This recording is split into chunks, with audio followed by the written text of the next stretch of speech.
All right, we're back. It is episode 21 of Boots and Scarves. It is once upon a time, not too long ago, we did managers of football. Now this is the owners of football clubs or ownership groups episode. Your host, Anton, as always. All the way, are you in Wilberforce or Belleville or Trenton? Where are you, Steph? Let's go south of Algonquin Park. Okay, somewhere around in that vicinity. All the way to the west end now. Hello, Graham. How are you today? Fabulous. Thanks. How are you? Good. Equal to that, Jessica. Hello. El Presidente. And sort of in my end of town, but further south, Brendan. How's it going, guys? Hey. All right. So as usual, 11 questions on deck, all about owners of football. Everyone gets a turn to answer. And then, of course, chirp at Michael if you wish. I'll try to make fun of him. We gave him ample time, but, the guy's a hard worker. We know. All right. First question. First question. I'm going to get Graham to start. Is that cool, Graham? Yeah, no problem. Yeah, that's good. All right. What is your opinion, now looking back in hindsight, on OSEG deciding to not join the CPL in the first place? I think it was a little bit of a mistake for sure. Like, it was probably a big mistake, but I don't really know how invested in the football they were. Mm-hmm. Honestly, like, they weren't really that interested in football. And so basically, I'm like, now you see who's coming board. Like, you're one of the biggest football franchises in the world. And so basically it's like, would it have been big? Would it have been big, like when you take the Ottawa Fury, would it have been as, you know what I mean? Like, would they have had more of the ambition to do that kind of thing? You know what I mean? Like, when you bring the Atletico Ottawa in, you get more of a influence, right? Yeah. Anyway, I think it was a big mistake for not going in anyway. So, yeah. No, no, that's very valid. Okay. Near Algonquin Park, Stefan. He's on mute. He's died. Yeah, sorry. I'm using my work phone. It's a crackberry. It's useless. Look, we discussed it before, but yes, OSEG should have joined in at the beginning. They could have been the leader, the front runner. But you talk to everybody who's involved, there's a bit of beef between OSEG and Hamilton's owner. So that is something that was negative, but they should have joined. They could have said, look, we're the leader of it. But as much as we want to say, oh, you could have done this, it would have been amazing. What was the cost? We don't know all the details. How much did it cost OSEG to leave NASL before it went kaput? Right. I'm sure they paid a large exit fee. Right. And same thing with the fee going to the USL, players' fees. Like, how much money did OSEG actually invest? Well, versus you're right. And here we have a new league starting up versus an established league that the MLS likes to pillage. Right.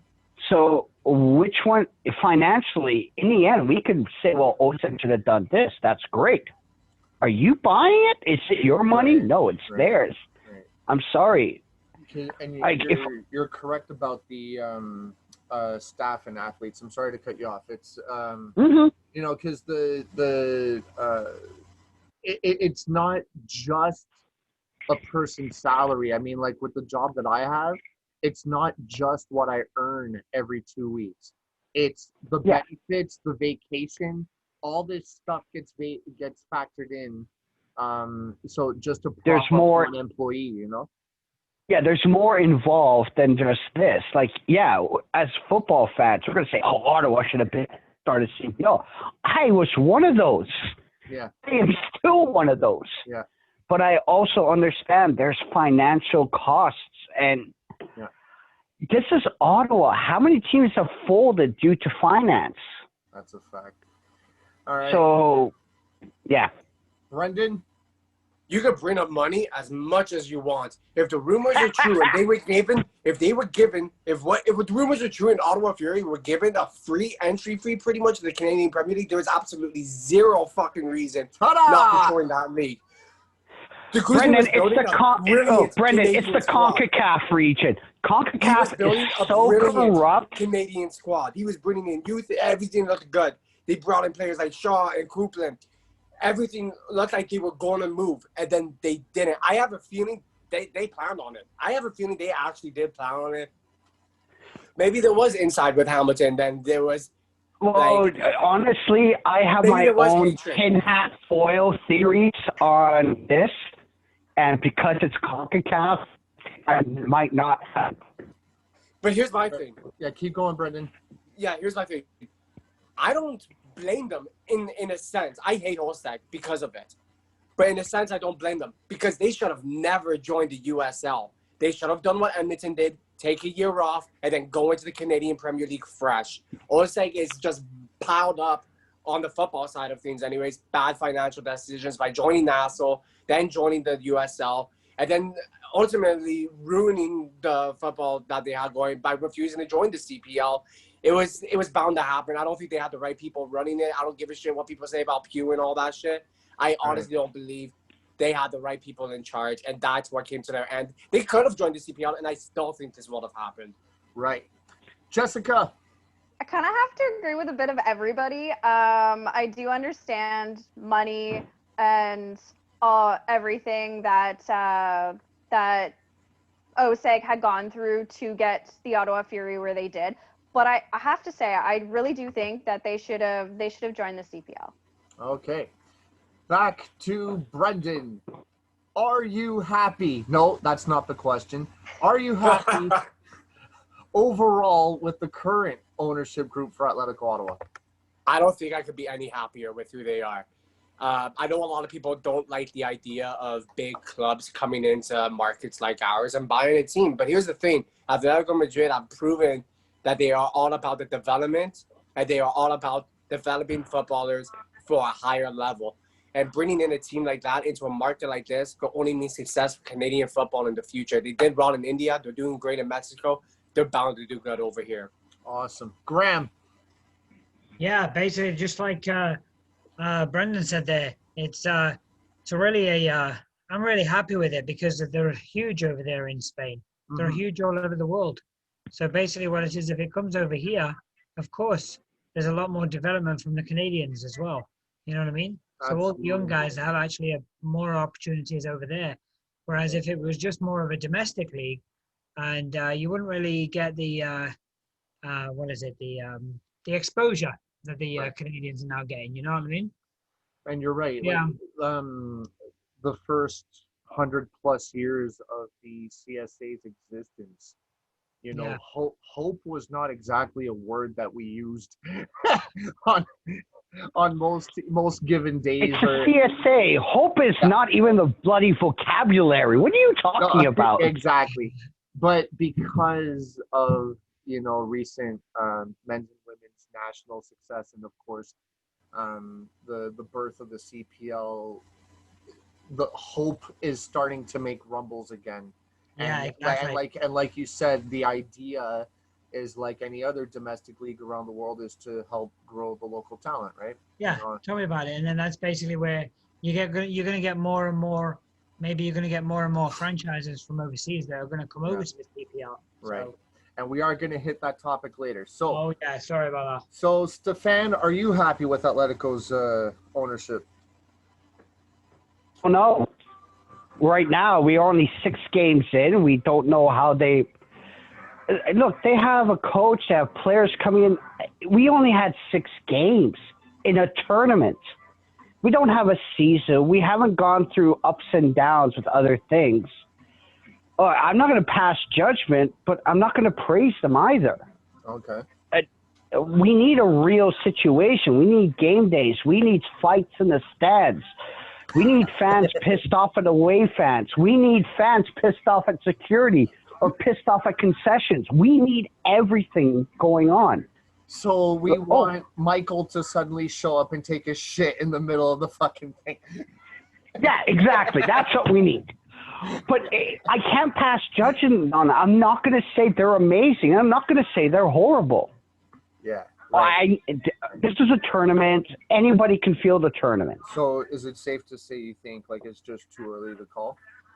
It's very too early to call. We need a real season. But we can't agree that there's at least some positives to take away from the first. Oh, yeah, there's hope. There's hope, but let's put it this way. Stefan and Hope, we're not friends. Just like you're not friends with CS. There was absolutely nothing to hate on these guys. Yeah, I get it. You don't want to give them praise either, but from what they've had to go through in these first couple of 10 months, they've done a great fucking job. I'm happy with the timing. It's Edmonton, so they couldn't organize Russell, terrible. But right. I'm looking at that. That's great. The thing is, compare organization with a huge global reach with money, a whole bunch of local organizations. Right. If you want me to pass judgment, I would say they haven't impressed me yet. Because they have this they have more resources than the whole CAMPL put together and CSA put together. And what position are we in currently in this little tournament? Seventh? Okay, that's a little rough to say that. You're expecting to come in with a Canadian scouting system right off the fucking bat? No, I'm just saying, look, people can praise them all they want, but it's not that there.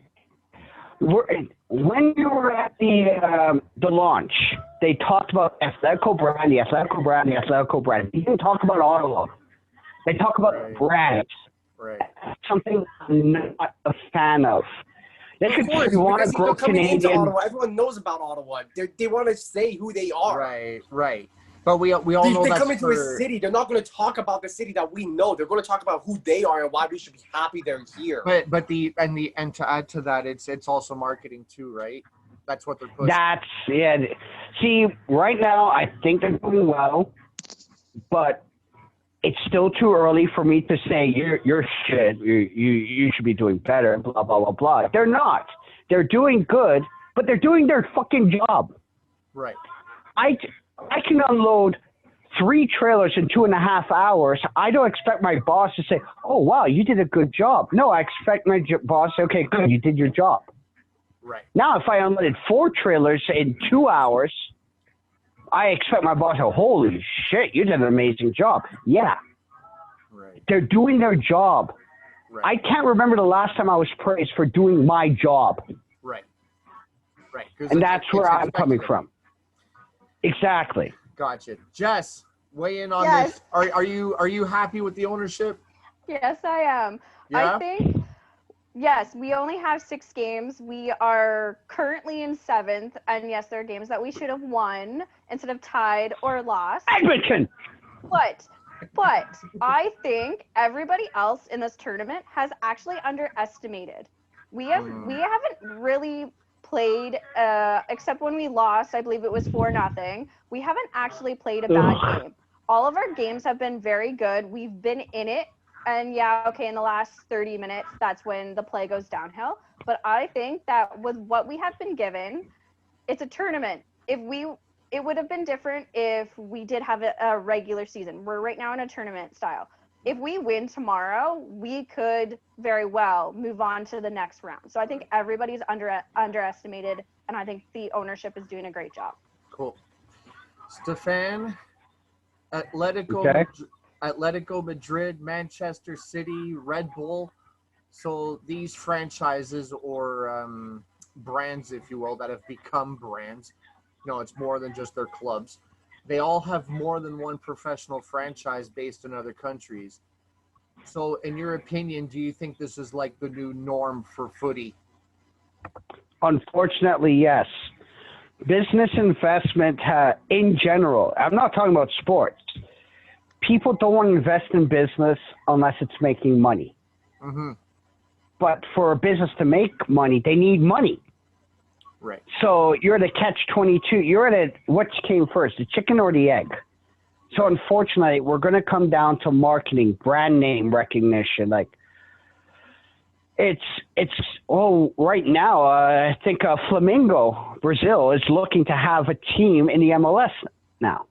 Right. Chivas fucked it up, but that's Chivas, so we can have a whole different discussion that lot. But unfortunately, it's the new norm. I hate it, but right. I don't have that kind of money to stay pissed off. I'm sorry. Brendan?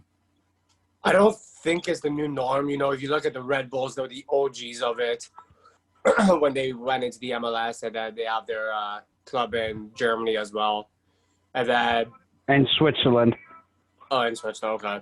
And then there was Man City who jumped on, and they have, I think, 3 teams as well now. One in Australia. They're looking to put one in Chile and I think Shanghai. And the difference with these ones, though, and between Atletico Madrid, I don't think you could throw Atletico Madrid under the same category. Atletico Madrid has gone into India. That kind of fell apart because the Indian team didn't want to do the whole development thing. They've come into Canada to start a new team in a starting league in a first world country. I think that was a very reasonable move to do. But then they go into Mexico and they literally save a team. Right. I think Atletico Madrid is trying to do it from a real smart football point of view, where the other ones like Man City and Red Bull are purely in for the money. So I don't think it's the new norm, but I think it will happen still a little bit down, but it's not going to be like the most common thing. It's going to be like here and there. Jessica? My answer is very short and sweet, and I actually have to agree with Stefan. I really do believe that it will become the new norm. Oh, man. We're making history. Graham? Yeah, basically what it is, you're going to have the established billionaires and all that kind of stuff that can actually go into the emerging markets and grab all the talent and then basically develop it. Yeah, you're going to have the internationals, like you're going to have all the diamond being roughed out from Canada, like all the, they're all going to be roughed out. They're going to be developed in Canada, of course, and then, but then they're also going to have opportunities out there. But yes, in regards to the actual franchises, yeah, they're going to be going out into the emerging markets, like they said, Shanghai, Australia, things like that. And then they're basically going to be doing that kind of stuff. All right, so I'm sticking to you, Graham, okay? So, like, based on the, so, like, is, you know, like, professional franchises establishing their brand in other professional franchises around the world, based on that answer that you gave, you know, like, do you think it's wise to be encouraging established foreign football clubs to own football clubs that belong, let's say, to the CPL? Yeah, definitely. I think it's wise, definitely. Because, I mean, it just basically gives you the investment. Like, I mean, it's just the branding. Like, I mean, can you imagine? No offense to the Ottawa Fury or OSEG or anything else like that, seriously. Right. But when you're just sitting there and we're chanting and cheering at the Fury, and then all of a sudden you've got this like Atletico Madrid that comes in and just basically is like the amount of marketing and branding and all that kind of stuff, and just the excitement that it could bring to Ottawa and the CPL is just amazing. And so basically, I think it would be wise for that kind of investment to come over here. Yeah, definitely. Gotcha. Brendan? Honestly, like, coming into Canada, I don't think it's that great of an investment plan. They have no idea. Like, I thought it goes with the first ones to test the water. They have no idea how well it's going to go. To pay, like, looking at the players or the team's salary caps, it doesn't look like they're obviously not spending that much, but I don't think it's going to cost more than that just to build a club, right? You have to build a whole new team and everything behind it. Yeah, you have the kits already done and you have pretty much the whole name and branding behind it, but there's still a lot more to it. Right. If it starts to pay off, I don't think Atletico Madrid is going to start seeing money for at least 10, 20 years, and that's because the Canadian game is going to grow. And it could be because of them, but coming into Canada, I don't see it being that great of an investment plan. But I think you're right. Like, on the point of not necessarily reaping the reward right away. I think they're obviously, like, you know, just taking the hit financially right now, and then like in the next 5 to 10 years, you know, they might start seeing a little bit of a return on their investment. Yeah. Yeah, you're right. It's possible, but I think overall, when they come to Canada, from Atletico Madrid's point of view, it's literally the developed football players. Right. They want to look at players like Couple who are 16 and give them a shot that they might have not got elsewhere. Right. And let me just say, I fucking love this podcast, man. Yo, Steph. No, because if another team comes in, they're coming in to hide money. I'm sorry. That's why you create franchises. You come to hide money. No millionaire franchise. I believe in the team. I believe in the game. I believe in the community. Bullshit. Come in to hide your money in a tax bracket. So I'm sorry. I don't see these other lots coming into caring about the game. Other lots coming in. Reality. Thank God we just saved $20 million in taxes. Only cost us 10. Thanks. So you're saying I'm involved. I really don't. I want Canadians to step up. I want people to actually care in this country to care. I don't want some German, some Polish to. Well, I think it should be. We had foreign investment. It was called the CSL. Right. Look how corrupt that was. And it made CBC? Yes. I'm sorry. That's why I don't want these foreign investors. It's a slippery slope. So suffice to say, okay, we're talking about like in the millions, tens of millions, hundreds of millions of dollars on their side of things, like in their world. But like liken it to someone like you and I, you know, if we're not being taxed enough on our wages, that we just sort of stole away a little bit of extra money in RSP, and it just sort of balances the books come tax time. Yeah, I don't want them here. I really don't. Okay, fine. It's nice that Atletico stepped in, but I'm not going to lie. There would have been a couple more millionaires stepping up. The CanPL would not allow ownership group to come in and say, well, I'm putting a team in Quebec City. Right. Well, we need a team in Ottawa. That's where you're going to go.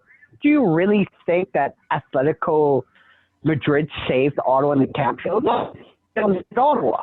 They would have found a millionaire to come in for Ottawa. We got lucky. I'm sorry.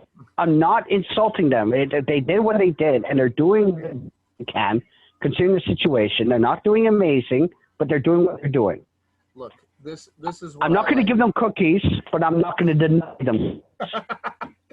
You'll give them macadamia and just not chocolate chip. Exactly. But what I was going to say was this is what I like about our show is that we all can give our points of view. We can be on polar opposites, but we're giving a variety of ways of looking at things. So I really love that. Jessica. Yes.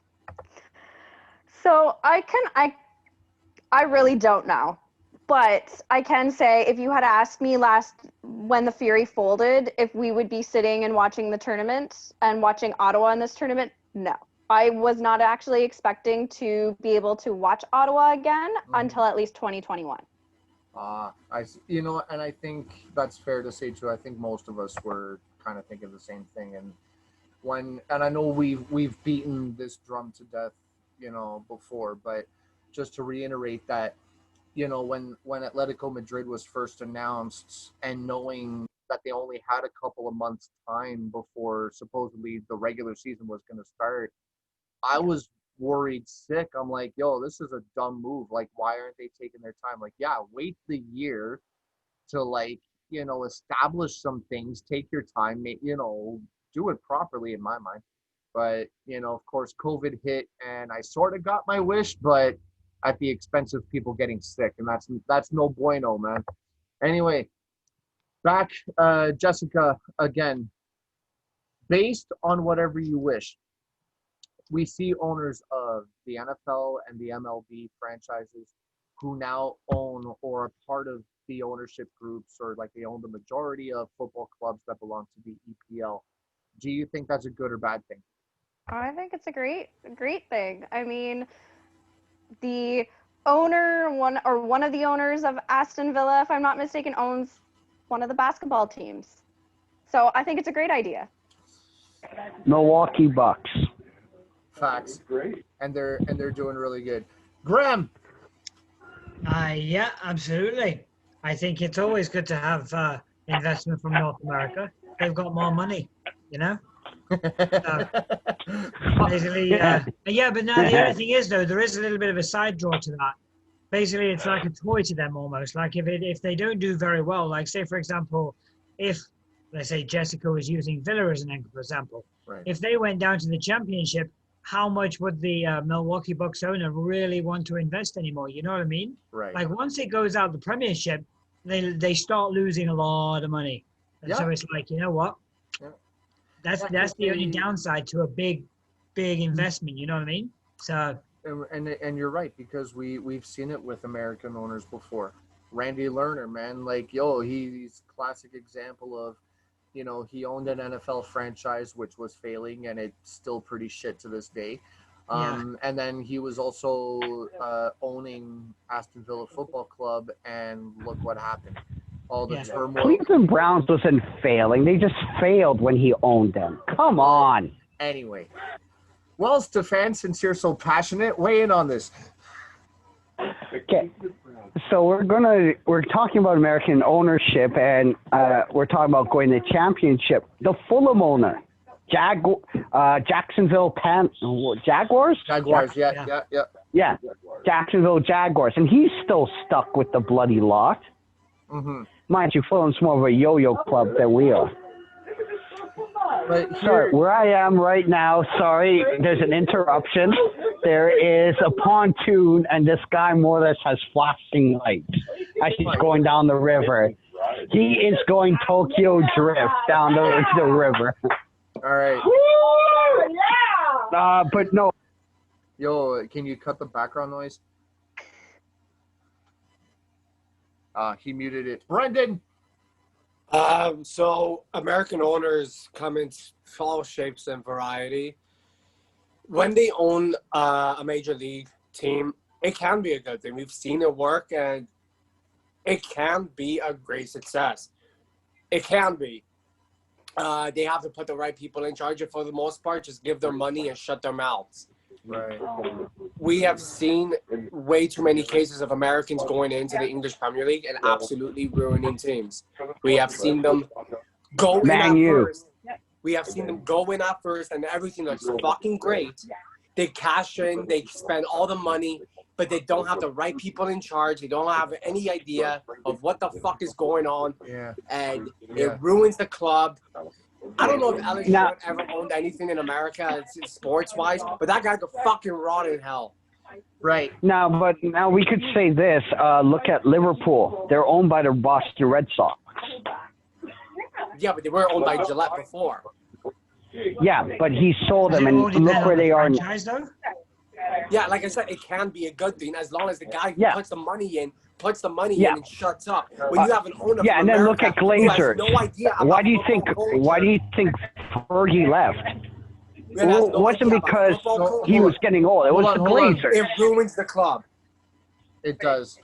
Well, on one hand, Liverpool is weird because, yes, the Boston Red Sox owner was owning it. Does he still own it?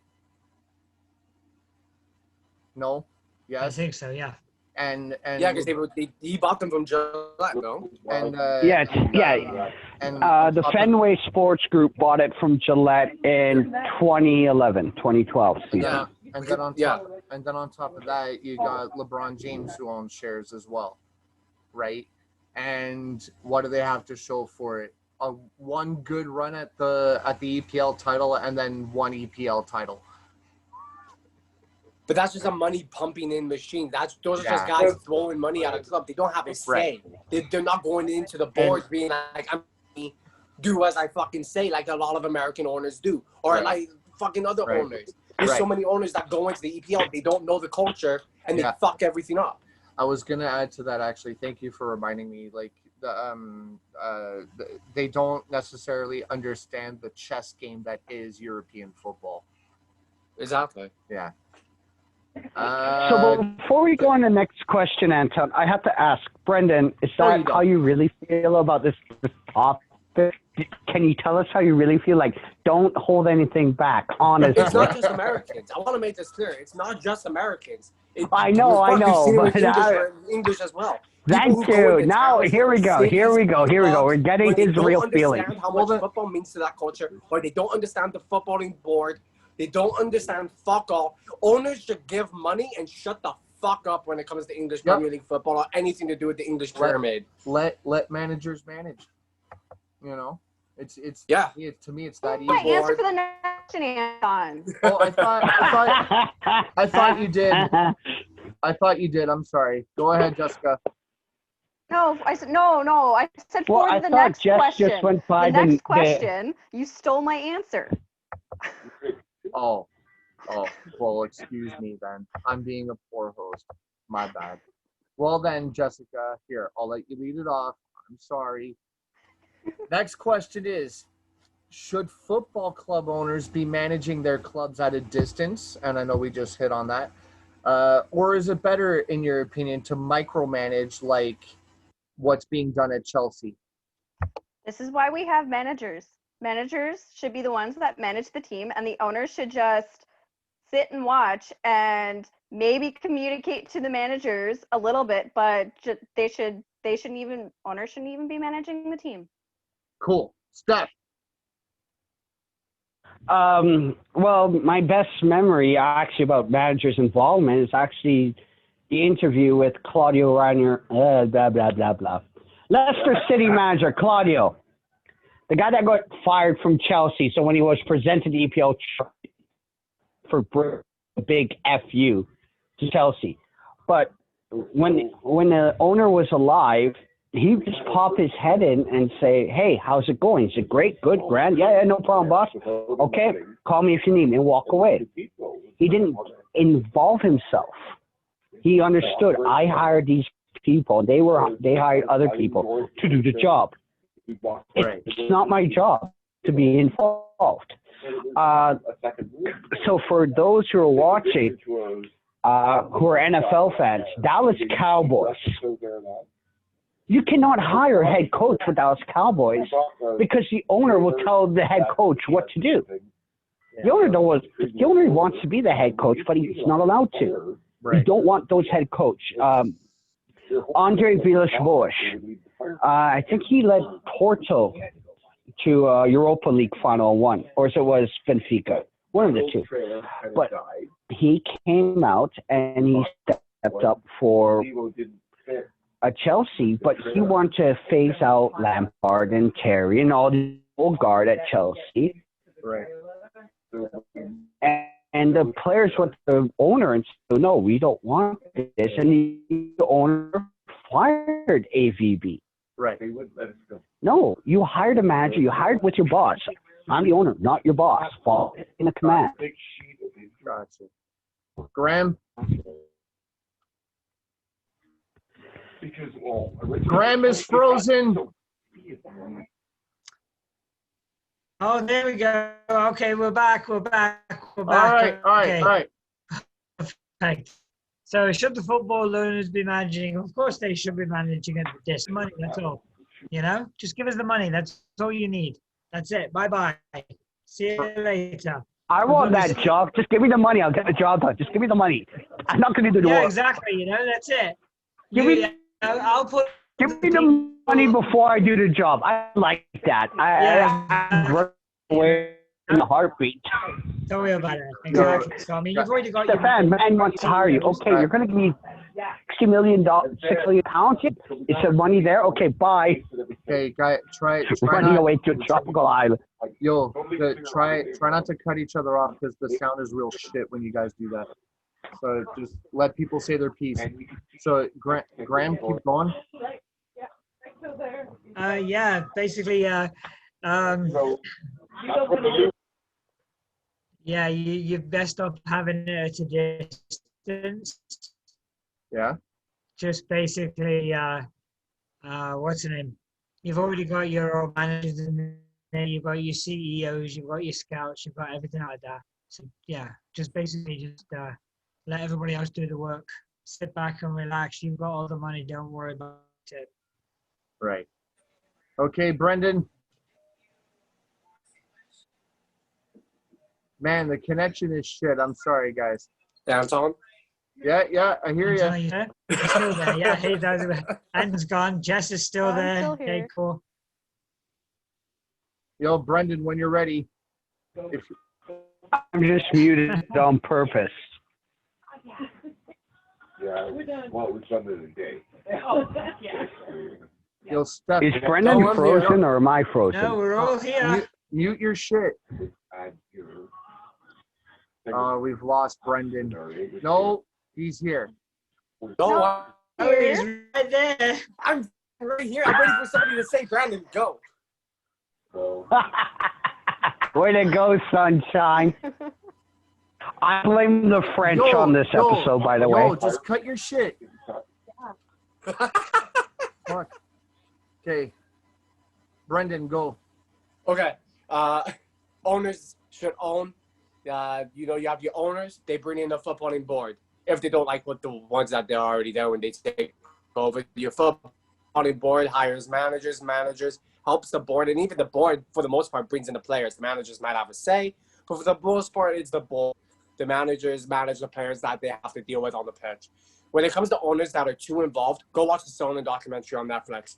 See what the fuck they're up to, because they're way too involved, and you can see us fucking suffering because of it. You don't think it only happens in football? Fuck right off. Go look at the Sens. Look how involved Melnick is. Look how much of a fucking circus that is. Right. So anyone who thinks that an owner should have a fucking say in what the hell goes on in any sports franchise when they have no fucking clue, they should fuck right off. The only owners that should ever have a say in any football franchise is fucking Salford, because they're the class of '92 and no one could fuck with them. Right. Thank you. And I apologize, everybody, for the technical difficulties. It is really shitty, but we're gonna motor along. Technical difficulties. He just has to press mute so we won't have to hear his background. Yeah. Well. Okay. Where are we here? So Brendan, while I still have you. Yeah. So MLSE owns the majority of the established professional sports franchises in Toronto. So do you see a time where city sport franchises in the city would be run by a single organization? And shout out to OSEG for that.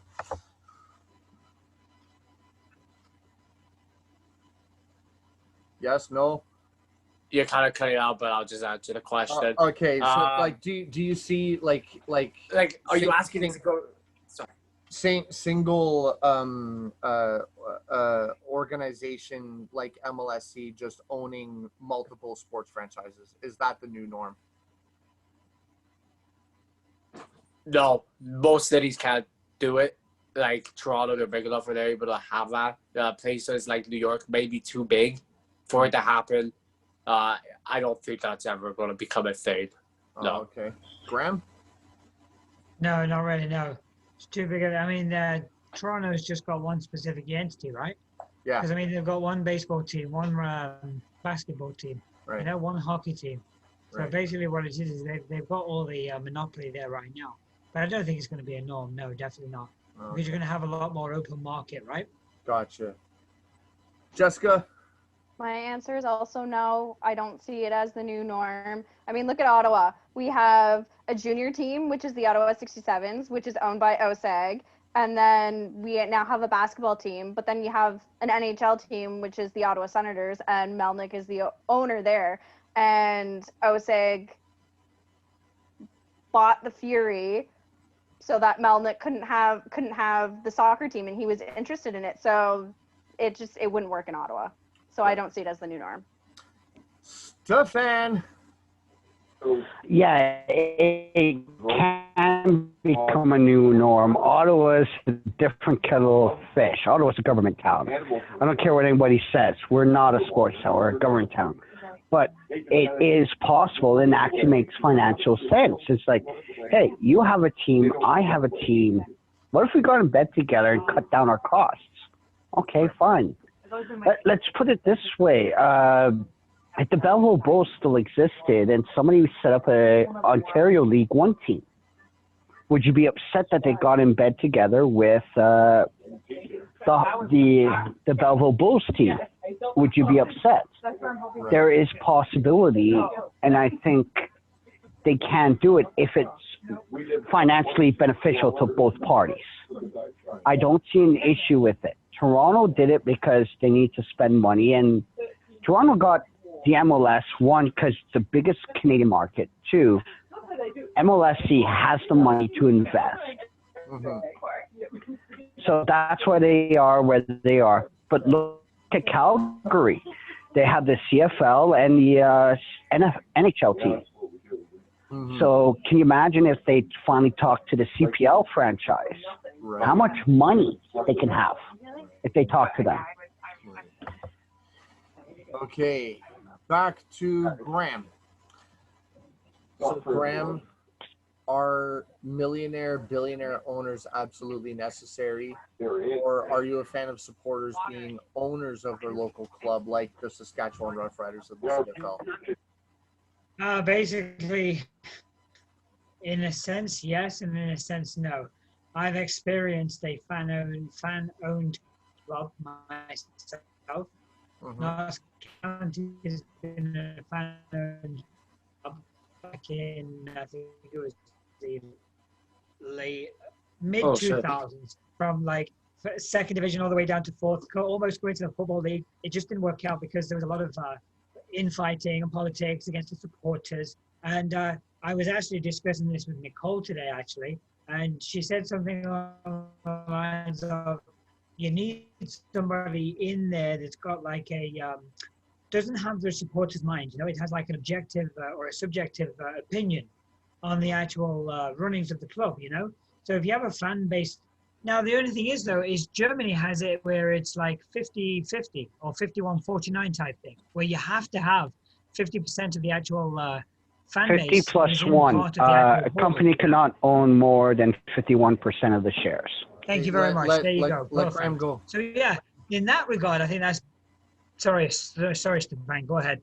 No. Let Graham go. I was go. just adding to Graham. No, I know, but we're trying to avoid cutting off. I just want people to say their piece. So go, Graham. Go. That's okay. So yeah, but yeah. So I think they are very important at this moment in time. Yeah, definitely. Yeah. Okay. Brendan. I love the idea of the fans overthrowing the owner, being like, get the fuck out, you don't know what you're doing.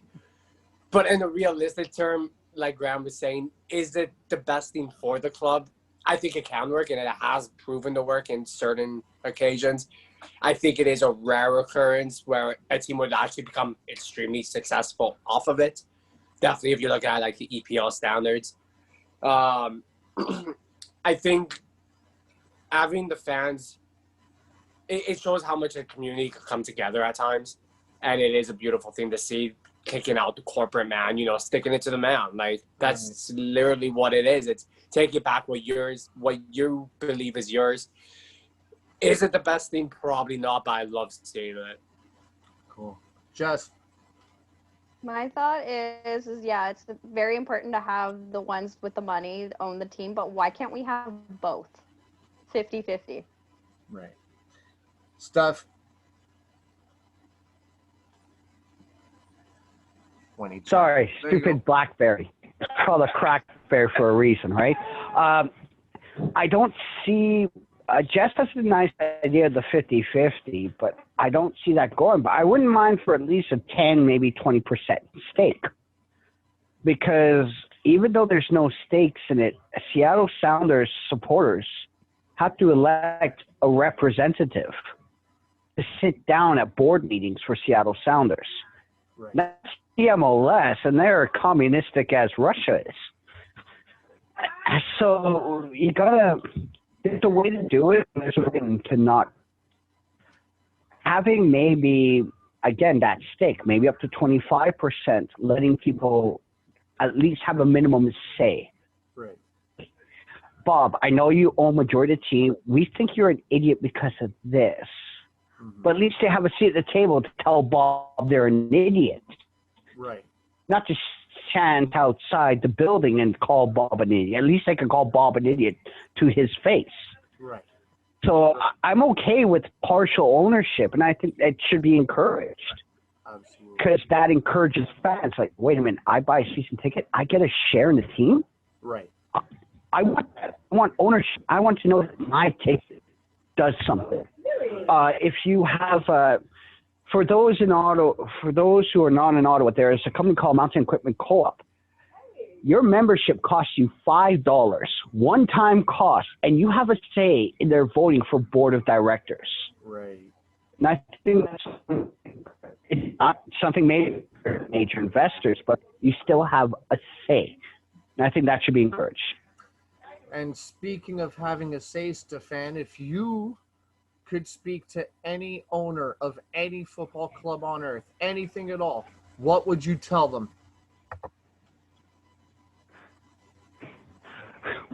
Steve, this is not fair.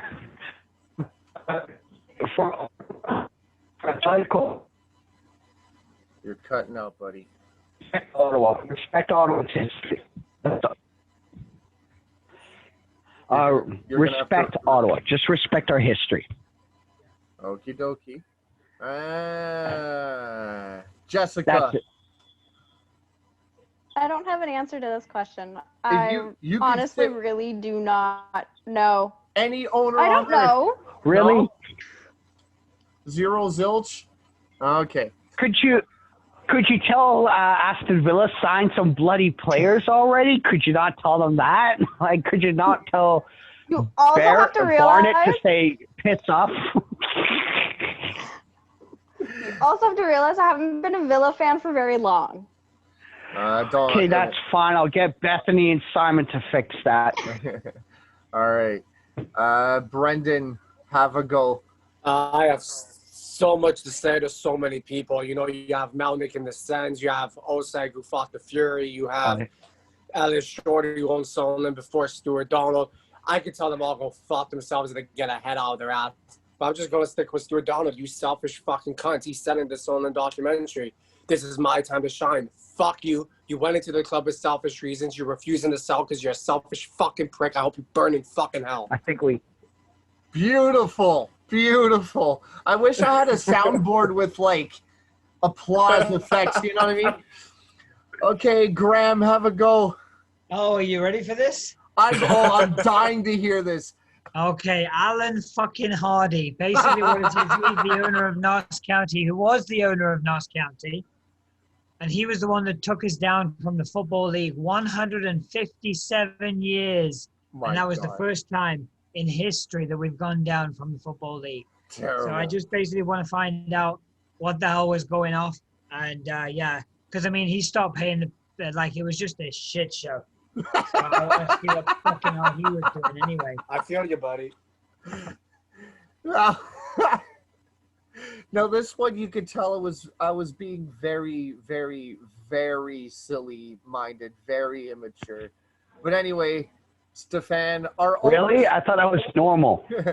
Our owners pirates, because it seems like the rules are more like guidelines that are sort of followed but not entirely enforced. How did you watch The Wolf of Wall Street? Actually, no. No. Yes. Dude, if you have money, who makes the rules. Technically, the rule. Mm-hmm. So, of course they're going to break the rules, and they're going to find a way to fix it. Look at Man City, gotten 2 hours to pay off the debt, to pay off the fee.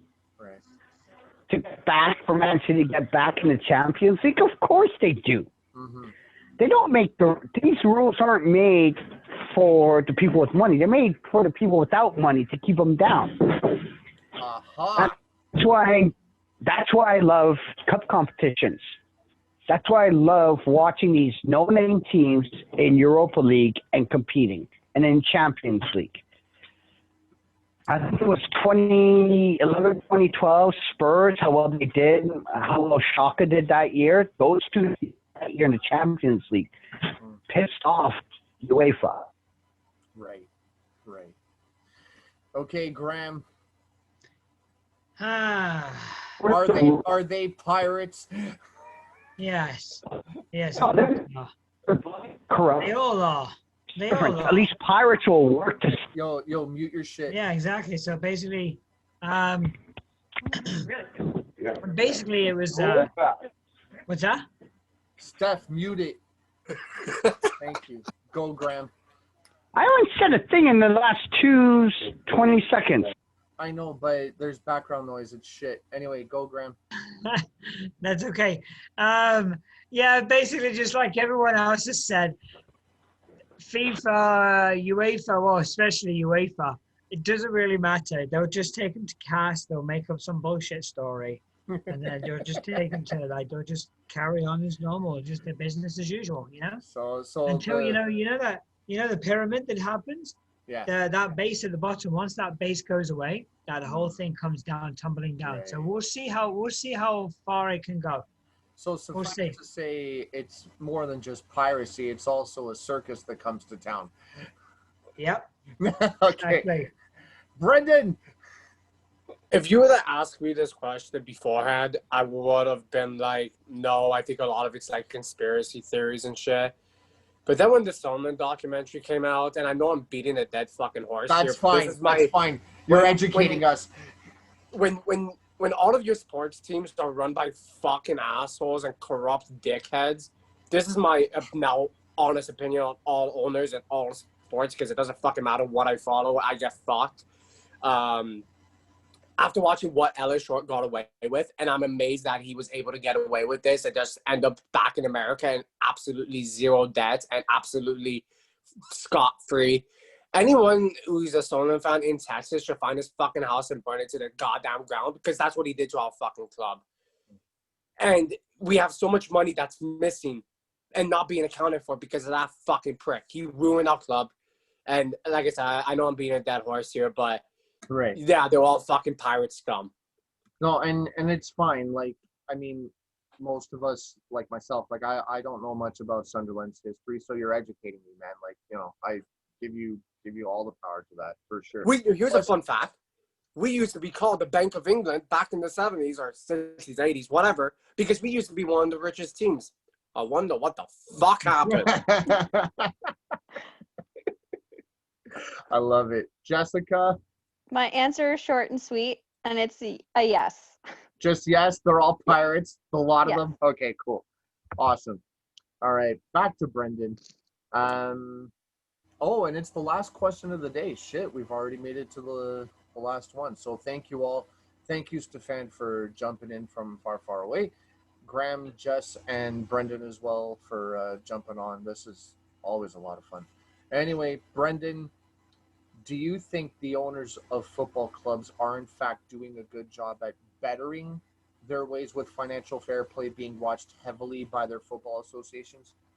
They're all doing a shit job no matter what the way you look at it. Man City and all the top teams try to abuse the rules as much as they possibly can. Any other teams below that just try and fuck anyone over. I don't think, like, now when you start looking at football from the owner's point of view, it's all about business. They don't give a shit about the teams. They don't give a shit about the players. They don't give a shit about the fans. They want one thing and one thing only, and it's money. And that's all they'll ever care about. So if they know spending an extra $30 million and getting away with it means they have a better chance of making it to the Champions League finals and making more money off of TV deals and that shit, that's all they're going to do. That's all they're going to give a shit about. They ain't trying to do better. They don't give a shit. They cannot give 4 flying fucks about the rules or financial play as long as they get money back in their bank. So four flying fucks out of 5. All right, Stefan. Sorry, I had people around me. So repeat, please. Oh, give me a sec. So I asked the host to repeat. Do you think the owners of football clubs are in fact doing a good job at bettering their ways with financial fair play being watched heavily by their football associations? The FA rules, at least in England and Europe, aren't being used properly. They were created to avoid any future Man City organization. So the rich clubs had their loopholes to begin with. Mm-hmm. But as Papa said, you show me a millionaire, I'll show you somebody who inherited money, win the lottery, has questionable ethics. Right. You can't own these big teams and pretend that you're honest Joe. Mm-hmm. You've done something dodgy, or you got lucky. Mm-hmm. And with these ownership groups, I look at them like, oh, we can all pretend they're amazing. Look how Villa fans look at the two new owners. Mm-hmm. They think they're the best things since sliced bread. How many people praise Tony's eye, and then all of a sudden, oh my God, he was actually screwed up in China? How many people praise Randy Lerner and then realize he was a twit? Doug Ellis, et cetera, We can go down the list just for one team. Right. So they're going to be owners. They're going to care about the money. Well, in the end, what football fans need to care about is forget the ownership. Right. The ownership's just there to make money. Accept that. Care about the staff, the manager, the director. Right. Care about that. Don't care about the owner. As long as the owner pays, okay, well, your operating budget is $20 million a year. Here you go. Any profit you make goes towards that. Or I take half the profit you make. Gotcha. And that goes towards the other half. Yeah, that's all that we have to accept and realize that as fans in any sport, we will get screwed over by the ownership. The question is, do we get loop? Jessica. I don't know how to answer this question. I don't really know. I will admit I'm not big on, I guess, this topic. I don't really know a lot of information about this topic, so I don't research. Don't know how to answer it. She's recanting her ballot. Anyway, Graham, you get the final word. Really? Wow. Okay. Perfect. So Okay, run. Football club doing a good job. So Are they doing a good job? No, of course they're not doing a good job. Beforehand, they were, like financial fair play was something that was brought in recent years, like as it was alluded to, because of, the books were too corrupt that we couldn't ignore it. So that, like, the FAs, let's say just across Europe, implemented this so that, you had X amount of time to fix your books or you're fucked and you suffer a penalty of some sort, right? So since that point, right, since that implementation, do you think owners have been doing a good job at trying to better their financial fair play side of things, even though, like, the FAs are, quote unquote, watching over and et cetera, et cetera? Are you giving me the explanation, sir? No. I'm asking. I'm framing you're the asking. question. Okay, sorry, man. I was just curious. Yeah, basically, none of the owners are doing a very good job with in regards to financial fair play. Everybody knows that. Everybody, it's just a joke. It's always been a joke. I mean, there's been a few like Birmingham City, Nottingham Forest. They've been all docked. They've almost been docked points, but exactly, and they've been fined. But really, there's been no specific, real punishment in regards to the financial fair play, and they're all flat in the ways, All right. Well, ladies and gentlemen, that concludes episode 21 of Boots and Scarves, the ownership group / I love money way too much, so I have a coke habit episode.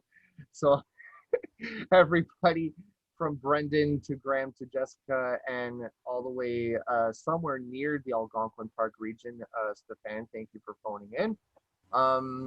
Jessica, do we have anything to plug in for Bytown Boys? Yes. You can follow us on Twitter at Bytown Boys. You can follow or like our page on Facebook, and we have a group. And tomorrow, after the Atletico Ottawa game, I will be doing the draw and saying who the winner is for our jersey. and I will be emailing them, whoever the winner is, with information and to get them the jersey. Cool. Any other closing remarks before I stop recording? Not that I know of. Just hit all the topics as needed. Yeah. Okay. Well, there you go. Episode 21, the ownership. I love money way too much, so I'm going to launder it in a sports team. And I developed a Coke habit episode of Boots and Scarves. Graham, Jessica, Brendan, and Stefan, thank you once again. This is Anton signing out.